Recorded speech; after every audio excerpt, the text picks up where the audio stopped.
Hello बच्चों, चलिए प्रश्न को पढ़ते हैं और समझते हैं। यदि a कैपिटल N बराबर समुच्चय ax such that x belongs to n, तो 3 capital N intersection 2 capital N ज्ञात कीजिए। ठीक है बच्चों, तो यहाँ पर हमें समुच्चय दिए हुए हैं और हमें इनका इंटरसेक्शन ज्ञात करना है बच्चों। ठीक है, तो प्रश्न को हल करने से पहले हम प्रश्न की मुख्य अवधारणा लिख लेते हैं बच्चों।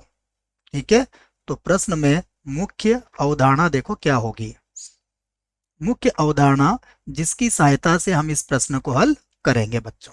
तो देखो, इसमें सबसे पहले तो ये जो कैपिटल एन है, ये क्या होता है ये समझे आप।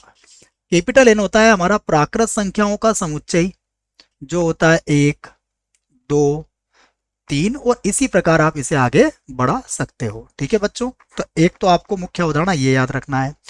दूसरी मुख्य अवधारणा यह है बच्चों की इंटरसेक्शन क्या होता है, ये भी हम देख लेते हैं। हमारे पास समुच्चय ए है, इंटरसेक्शन समुच्चय बी है, तो इसका मतलब होता है कि मैं ए तथा बी दोनों के उभयनिष्ठ अवयव होते हैं बच्चों। ए तथा बी दोनों के उभयनिष्ठ अवयव होते हैं ना, लिख देता हूं मैं, उभयनिष्ठ अवयव होते हैं। ठीक है बच्चों, अवयव होते हैं। ये दोनों मुख्य अवधारणा आपको याद रखना पड़ेगी। ठीक है, अब देखते हैं प्रश्न में हमें क्या दिया है। ठीक है, उसे देख लेते हैं हम। जो प्रश्न में हमें दिया है हम उसे लिख लेते हैं। तो यहां पर हम लिखते हैं दिया है। देखो क्या दिया है हमें। हमें प्रश्न में एक समुच्चय दिया है। ठीक है, यह है हमारे पास ए एन, ये कैपिटल एन है, और बराबर है हमारे पास a x such that x belongs to क्या है हमारे पास एन है। ठीक है बच्चों, तो इस आधार पर देखो, अगर मुझे निकालना है 3n, तो ए की जगह पर मैंने 3n निकाला, तो ये किसके बराबर हो जाएगा। देखो, ये होगा 3x और x बिलोंग्स टू क्या हो जाएगा मेरे पास n। ठीक है बच्चों, तो देखो ये हो गया 3n। अब यहां देखो, अगर मैं x का मान रखूंगा 1, तो मुझे क्या मिलेगा 3। अगर 2 रखूंगा तो मुझे कितना मिलेगा 6 मिल जाएगा बच्चों। ठीक है, तो इसी प्रकार मैं n के मान अगर लगातार रखूंगा तो मुझे ये इसके जो मान है वो मिलते चले जाएंगे। तो 3 के बाद 6 आ जाएगा, 6 के बाद 9 आ जाएगा, 9 के बाद 12 आ जाएगा, और इसी प्रकार ये समुच्चय बढ़ता चला जाएगा। ठीक है, अब देखो इसी प्रकार मैं किसका मान निकाल सकता हूं 2n का। ठीक है, तो पुनः मैं लिख लेता हूं। अब मैं मान निकालूंगा 2n का बच्चों।